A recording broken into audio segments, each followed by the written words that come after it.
What is ADHD? ADHD is a common most neurological developmental disorder that is seen in 6% children who shows following traits. First is a lack of attention span, distractibility, एक जगह पर ध्यान नहीं देता है, concentrate नहीं करता है, बार बार activities change करता है. ये बहुत सारे symptoms हैं lack of attention span के.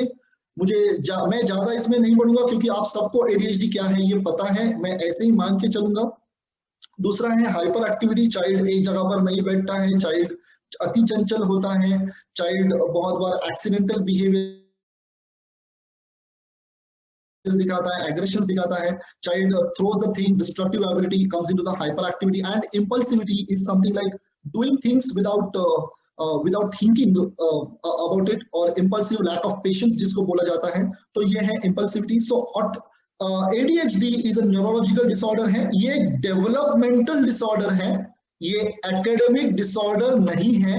क्योंकि बहुत सारे पेरेंट्स को लगता है कि अगर मेरा बच्चा एकेडमिक में अच्छा करने लगा तो ADHD ठीक हो गया. That's the myth and that's why ADHD is not curable.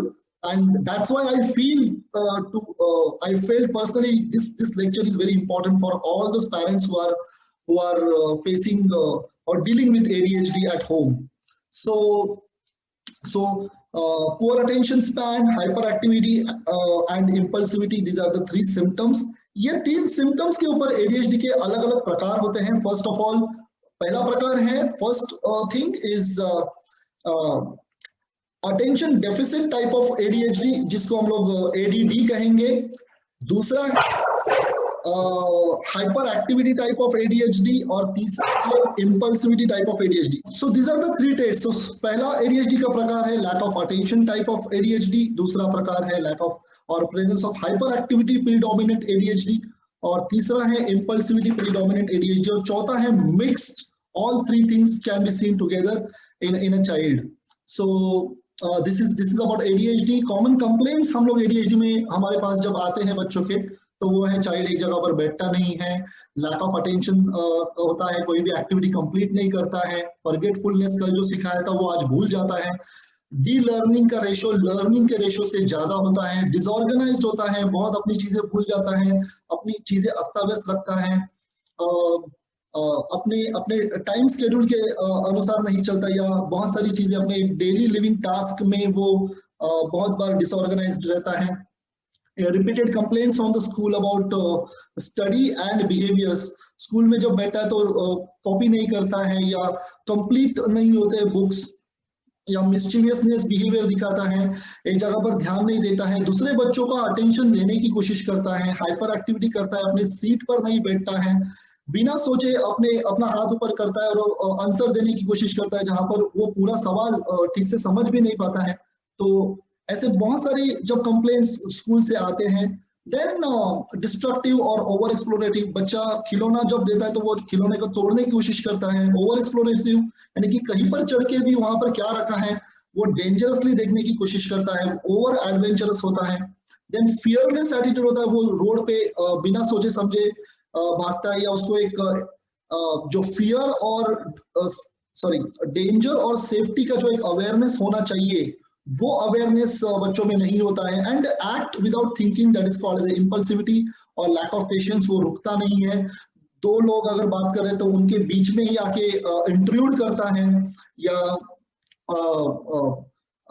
बहुत बार काम में बीच में ही आकर डिफिकल्टी क्रिएट करता है. तो this are all basic complaints which comes to us with respect to ADHD and many more. So ये सारे एक्सपेक्टेशंस, ये सारे कंप्लेंट्स में पेरेंट्स के बेसिक एक्सपेक्टेशंस ये होते हैं कि उसने स्कूल में बैठना चाहिए, उसने पढ़ाई करना चाहिए, उसने लर्निंग एकेडमिक स्किल्स डेवलप करने चाहिए, उसका राइटिंग कंप्लीट होना चाहिए, उसके बुक्स कंप्लीट होना चाहिए, उसके मार्क्स बढ़ने चाहिए. Then social behaviour point of view, उसने लोगों के साथ कैसे बातें करनी है ये डेवलप करना चाहिए, या अगर कहीं पर भी किसी भी सोशल वेन्यू में जाता है तो वहां पर उसने बिहेवियर्स प्रॉपरली दिखाने चाहिए, या दूसरे बच्चों के साथ खेलना चाहिए, खेल के नियम समझने चाहिए. ऐसे बहुत सारी चीजें पेरेंट्स के एक्सपेक्टेशन होते हैं सोशल बिहेवियर्स को लेकर. और तीसरा है बिहेवियर्स को लेकर, दैट इज बच्चा बहुत ज्यादा टैंट्रम्स दिखाता है, बच्चा इमोशनल लेबिलिटी दिखाता है, बहुत ज्यादा सेंसिटिव होता है, बहुत थोड़ा सा भी डांटने पर जल्दी रोता है. ऐसे behaviours point of view, stubborn behaviours, aggressive behaviours, tantrums, को लेकर पेरेंट्स के एक्सपेक्टेशंस हमसे होते हैं। एक एज पर थेरेपी, आई मीन एज पर पैरेंटल एक्सपेक्टेशंस बहुत सारे थेरेपिस्ट काम करते हैं, तो जब वो काम करते हैं तब is always seen कि what other person wants that we have to work upon. So the trend is there like you have to work as per the parental expectations, then only the parent will sustain with you. I don't believe in that. I am a very much straightforward. So बहुत बार therapist parents के expectations के अनुसार काम करते हैं और उनका ज्यादा से ज्यादा एक जो नजरिया होता है वो इन चीजों पर होता है कि सिलेक्टिव अटेंशन पर कैसे काम करें, कि बच्चे का सिलेक्टिव अटेंशन वहीं पर वो बोर्ड की तरफ देखता रहे या बुक की तरफ देखता रहे या अपनी एक्टिविटी पर ज्यादा से ज्यादा ध्यान दे। लेकिन बहुत बार लोगों को ये नहीं पता कि सिलेक्टिव अटेंशन ये सिर्फ एक तरीके का अटेंशन नहीं है। अलग अलग टाइप से अटेंशन होते हैं, सेंसरी बेस्ड अटेंशन अलग होते हैं और अटेंशन के क्लासिफिकेशंस अलग होते हैं। उसमें से पहला क्लासिफिकेशन है सिलेक्टिव अटेंशन। अगर मैं आपसे बात कर रहा हूं इसका मतलब मैं किसी और चीज पर ध्यान नहीं दे रहा हूं, मैं सिर्फ यहाँ पर कॉन्सेंट्रेट कर रहा हूं, that is called selective attention. Selective attention जब हम लोग फंक्शंस में काम करते हैं तब मैं अगर कोई हीरे का कोई हीरा बना रहा हो या हीरे को तलाश रहा हो तो उसका सिलेक्टिव अटेंशन काफी ज्यादा मायने रखता है, that is a selective attention. अगर कोई कारपेंट्री या अगर कोई एक कारपेंटर है और वो किले के ऊपर नेलिंग कर रहा है हैमर के साथ, तो वहां पर सिलेक्टिव अटेंशन बहुत ही इंपॉर्टेंट होता है।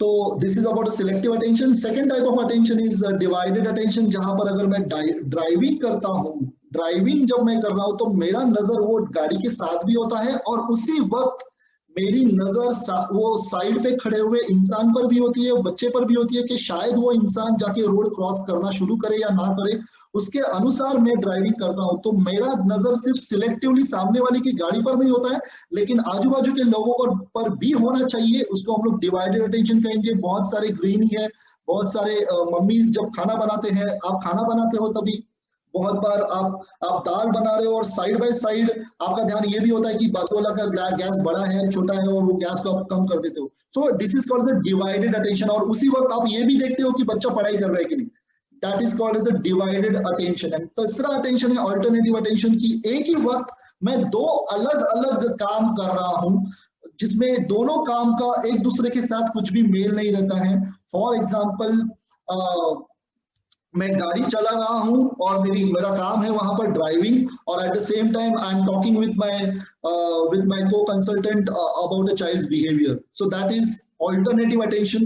सो these are the different types of attention. लेकिन बहुत बार पैरेंटल एक्सपेक्टेशन ये होता है कि उसने एक ही जगह पर ध्यान देना चाहिए, लेकिन जब सिलेक्टिव अटेंशन डेवलप होता है और बाकी के दो अटेंशन जब डेवलप नहीं होते then those two attentions are going to create lots of problem in the functional development as well as psychosocial development. दूसरा पैरेंटल एक्सपेक्टेशन होता है सिटिंग टॉलरेंस। सिटिंग टॉलरेंस यानी कि एक ही जगह पर बच्चे ने बैठना चाहिए और वो एक्टिविटी कंप्लीट करनी चाहिए। I don't believe in this. बच्चे ने एक जगह पर बैठना चाहिए, इससे ज्यादा हमारा ध्यान ये होना चाहिए कि बच्चे ने वो एक्टिविटी कितने अच्छे से कंप्लीट करना चाहिए, चाहे वो भागते कूदते रहो या चाहे वो एक जगह पर बैठ के करो। Most of the time parents are more concern with the sitting attitude, उसने एक जगह पर बैठना ही चाहिए। एंड ध्यान एक्टिविटी पर ज्यादा नहीं होता लेकिन बच्चे ने एक जगह पर बैठने पर होता है। बट बिलीव मी, उसके वजह से to achieve this many parents fall into the trap of medicines and then the medicines sedate the child and child sits in a sedated form and then they somehow they achieve the sitting tolerance. So sitting tolerance is a very मैं ये बोलना चाहूंगा कि एक बहुत ही गलत word है ADHD को लेकर। जब आप सिटिंग टॉलरेंस अचीव करते हो तब आप बहुत सारे टॉलरेंसेस मिस आउट करते हो, ये मैं बोलना चाहूंगा।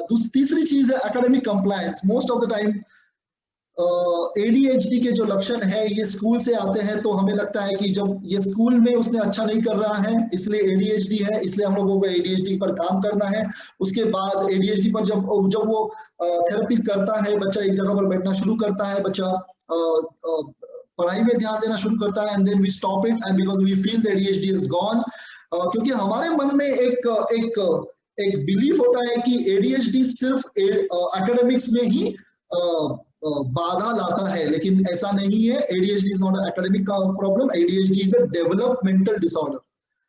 आगे का एक्सपेक्टेशन होता है कि बच्चे की हाइपर एक्टिविटी कम होनी चाहिए, बच्चे के बिहेवियर्स कम होने चाहिए, वो एक जगह पर वो इधर उधर भागता है अननेसेसरी। लेकिन अगर बच्चे की हाइपर एक्टिविटी है तो उसमें हमें ये देखना होता है कि बच्चा एक्सप्लोर उसमें से कितना कर रहा है, या जहां पर एक्सप्लोर नहीं कर रहा है वहां पर हाइपर एक्टिविटी कम होनी चाहिए। लेकिन जहां पर बच्चा एक्सप्लोरेशन दिखा रहा है वहां पर उसको चैनलाइज करना है कि वो कितना अच्छे से वहां पर एक्सप्लोर करे और वहां से उसकी लर्निंग डेवलप हो। मैंने, अगर आप देखना चाहेंगे तो YouTube पर हाइपर एक्टिविटी, अलग अलग टाइप्स के हाइपर एक्टिविटी क्या होते हैं वो आप जरूर देख सकते हैं। You can understand how different types of hyper activity, which are the different types of hyperactivity and how we can resolve those types.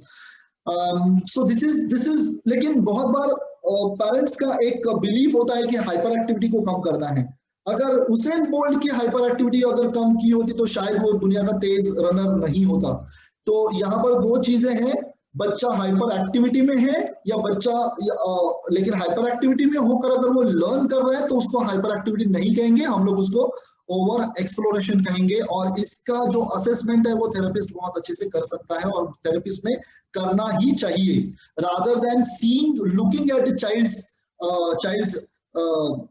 movement. You should see how the child is actually wants to learn from the environment. Then comes command following. बच्चे ने मेरी सुननी चाहिए, बच्चे ने मेरे सारे commands follow करने चाहिए। यहाँ पर मैं कहूंगा कि बच्चा कमांड तो फॉलो करने लगता है थेरेपी के बाद, लेकिन हमें ये देखना है कि कमांड फॉलो करने के लिए जो भी एक रिसेप्टिव कम्युनिकेशन बच्चे में डेवलप होना चाहिए कि क्या वो डेवलप हो रहा है या नहीं, ताकि वो सिर्फ पेरेंट का कमांड सुनने वाला ना हो, लेकिन वो बाहर सोसाइटी में जहां पर भी जाता हो उनके सबके बिलीव्स, आइडियाज, थॉट्स जो है वो समझकर उनको फॉलो करे। नहीं तो बहुत बार हम लोग ये देखते हैं कि बच्चा सिर्फ पेरेंट्स की कमांड फॉलो करता है लेकिन बाहर जब जाता है तो नॉन कंप्लायंट बन जाता है, and then that creates further challenges in the personality development in our children. Then last is a social behaviour.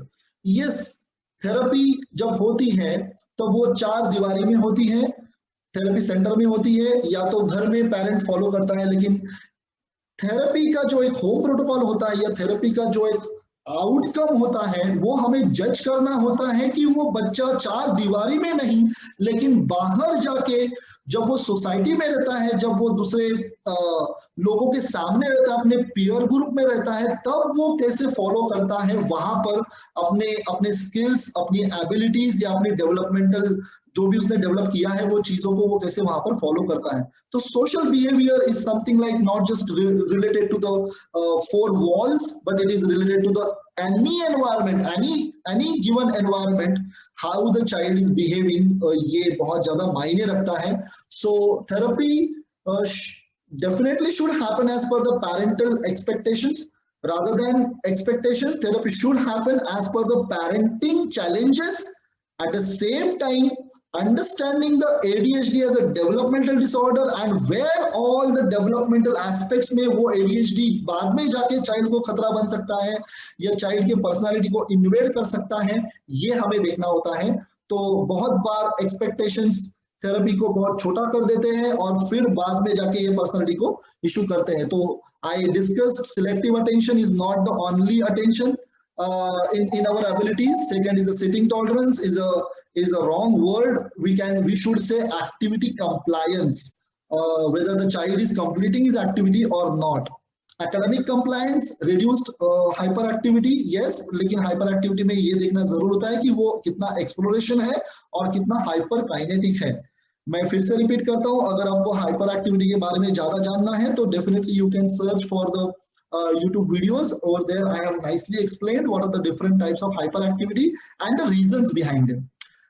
Command following and social behavior. So this is the parental expectations most of the time from the therapist, and we get this kind of things most of the time from parents कि नहीं वो तो छोड़ दो, वो बाहर कैसे बोलता है वो छोड़ दो, लेकिन अभी उसने ना वो ना क्लास में कॉपी कंप्लीट नहीं कर रहा है, वो ना क्लास में वो सारी चीजें नहीं कर रहा है, then automatically therapist attention moves from the development to the activity, and then the child sometimes become the activity master, but somehow he is not able to develop with respect to those social compliance.